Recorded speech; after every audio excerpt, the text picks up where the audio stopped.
So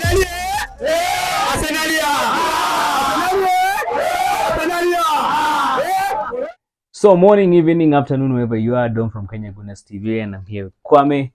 So you already know it's Man City 0, Arsenal 0, and basically these are post-match analysis.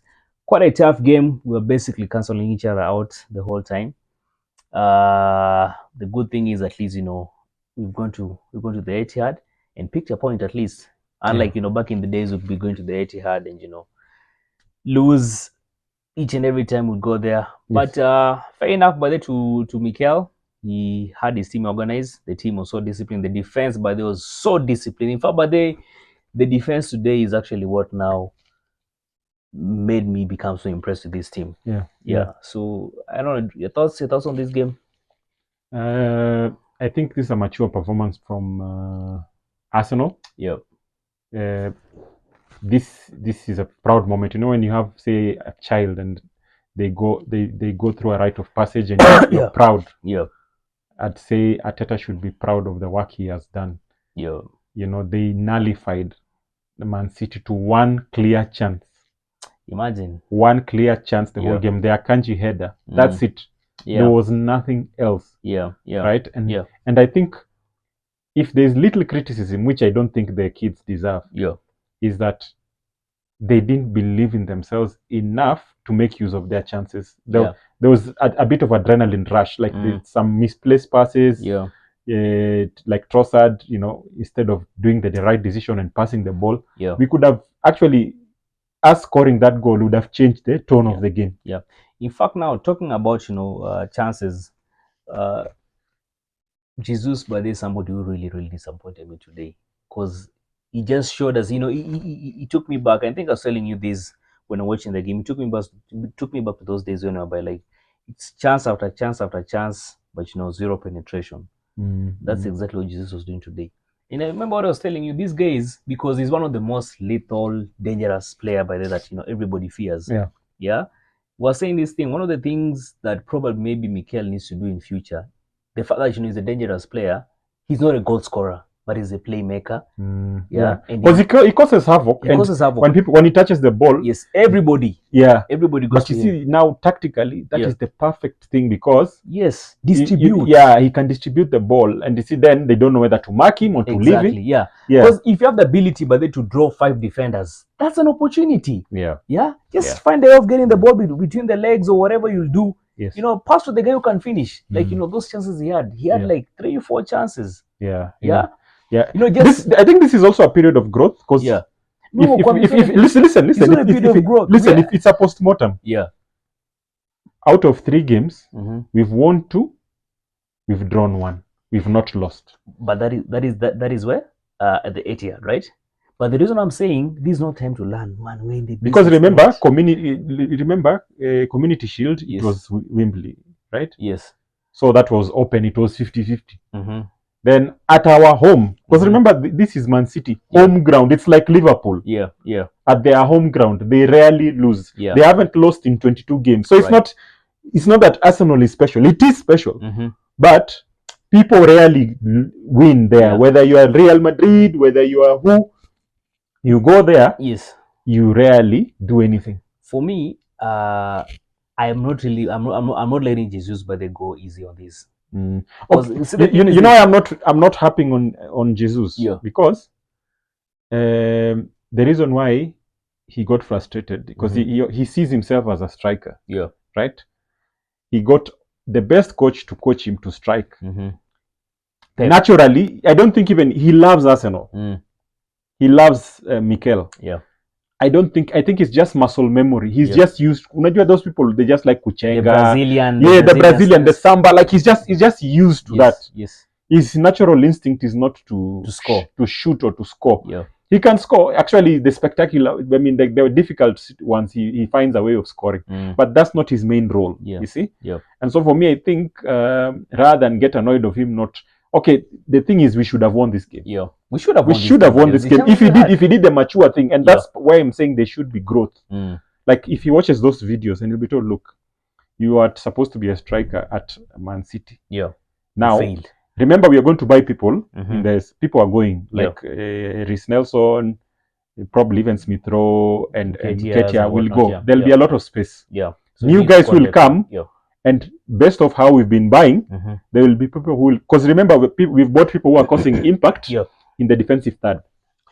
Now, the people who will come are going to create more havoc in midfield and the front. Like now for me, a post-mortem, Juninho can be a wise man who just creates a good. Now, El Neni goes, Juninho is replaced. He can come in the first 20 minutes. He can come in the first he can come in the first 20 minutes, right, or come in the second half.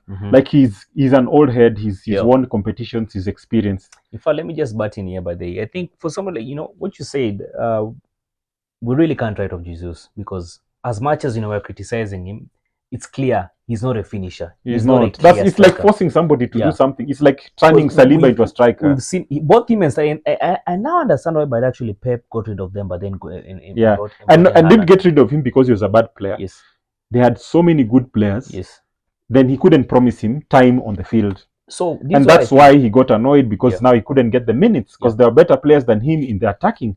And this will you like Aguero? Are you going to remove Aguero and put Jesus as a striker? Well, so this is what I think actually. In being Jesus, but they creates havoc. He does all these things and one of the Brazilian flair and whatnot. This is the right time. But then I actually foresee by then Mikel doing this next season. By then I see actually him playing on the right wing side with Bukayo Saka. I feel like Jesus, but they can play on the right wing side. Yes. In fact, even Saka actually needs competition, but on that wing side. The fact that most definitely, although I think Jesus can play more as a roaming person. Why? Because Jesus rarely loses the ball. Yeah. Like Kuchenga, like when the ball is at his feet, very hard to take it from him. Yeah. So I think he'll have like a free role. Like you can move here, help, because sometimes basically we struggle with the build up. Yeah, like build up. He'll come back down, help get the ball. Yeah. Sometimes play on the left wing, sometimes he's at the front. So that kind of thing. Supporting the midfield, supporting the striking, and then he's a good at pressing. You see? Yeah. So I know that we will get, because there's this winger from Athletic Bilbao that we were following, who I think could be a good replacement for Saka. Right? And then if we get a good midfielder, right? Because Juninho today was lost. So Juninho, I didn't even realize, but the game Juninho in a big game, he doesn't have the legs to cope with a strong Real Madrid, a strong Atletico. He can't. You see, Kwame, but out of this game, but what now makes me happy is the fact that I observed Partey play, and I think we were talking by the off camera with you. We saw Partey play, and the rustiness, but the coach was having, but finally, he looked sharp by the way, and he came in. I think came in at was it the 65th minute? So he had time by the to play, and we actually had time by the to observe him. In fact, when Partey came in, you saw the difference in the midfield. Yeah, we were not losing balls all the time. Losing balls, and penetrating passes. There's some form of creativity in the midfield. So that's one thing that I'm actually glad, because we can't put all the weight. On Odegaard, because you see the problem is we leave all the playmaking to Odegaard, and so the teams can plan around. When Odegaard touches the ball, two people are on him. Right. You see. So for me, how I look at it is this: Arteta was very clear from the time he signed for Arsenal. He said, "Trust the process," and he said there are like 5 phases to the development. According to him, we are far ahead. Because why is that? Because right now to get a world-class defender is over 80 million pounds. A world-class midfielder like Rice is 100 million pounds. We couldn't have spent £1 billion replacing every part of the field. So that means every transfer window there's a replacement. So defense, we've worked on it, right? The only place that maybe might need somebody is a left back, because Zinchenko is not defensively sound. And then Tomiyasu also by the most of the time is injured. Kibor, he's okay, but there's some. But defense is not as bad. Defense is not as bad. But our best department right now, but these are defense. Attack. Midfield, we depend too much on Odegaard. But another thing that I was listening to a podcast, and they were saying we need to start thinking like a big club that is run properly. Fabio Vieira I believe is going to be a very good midfielder in future. Like now, for example, in the next season, I believe if he goes injury free, because he had been playing with an injury, right? he goes and builds up some muscle. Yep. And then plays pre-season with Timber back. Yep. Yeah. Oh, right? Because Timber, you see, our defense is done because Timber should have been on that side. And Kiwior has done a good job. So we are fully stacked behind. Yeah. You see? Yeah. White did a good job today. No penetration at all. Yeah. Same to Saliba. Yeah, same to Saliba and all that. So actually, the only place in defense that needs a backup, which we don't have, is Saliba. Oh, yeah. We don't have a replacement in Saliba, a right-sided center back. So that's what we need. So that's why Diomande is being scouted. Yeah. And so the chances are, because we cannot replace all that. Yeah. Chances are we'll have a world-class defender who can, so that if Saliba gets injured, we don't get afraid. Yeah. So we'll get a world-class defender, and then we get somebody to replace Saka, because Saka will be run to the ground. I don't blame Saka. I mean, England wanted him. He plays almost the guy who's been playing all the games for Arsenal, all, and mostly over 70-80 minutes is Saka. You see, so when he has competition, I believe there's going to be a big whatever. So I don't know how much money Arsenal are willing to spend, but I believe, according to me, I think what they'll spend on is a substitute for Saliba and for Saka. Then if we have money, a striker. Yeah. And remember, they also wanted a midfielder. So getting all those four, I don't know how it will work. Anyway, listen, we'll get to the transfer window and we'll talk about that when that time comes. So just one thing, by the looking at this game, somehow, but it favors Liverpool. Do you see Liverpool dropping points? Because it's now 9 games. 9 games till the end of the season. Do you foresee Liverpool dropping points? Because if they get a good team, that doesn't fear them, and like Tottenham, they're playing Tottenham. They're playing Aston Villa. Okay, where are they playing Tottenham? They're playing Tottenham at. I'll have to check, but I know they're playing Tottenham, and I know they're playing Aston Villa. Yeah, well, those are not tactically. Emery is not an easy guy. And also, they're also playing Man U. I think they're also playing Man U by the next year. Man U, they are playing at Old Trafford. At Old Trafford, yeah. And actually, Man U had one over them, but they during the FA Cup. Yeah. So anyway, Pep might drop points. Listen, let's move this conversation, but you'll get to hear in the podcast that you're going to drop tomorrow, the weekend review. Make sure you check it out. Well, just a couple of things I need from you guys. Just ensure you like, share, subscribe, and comment. Yeah, so last remarks.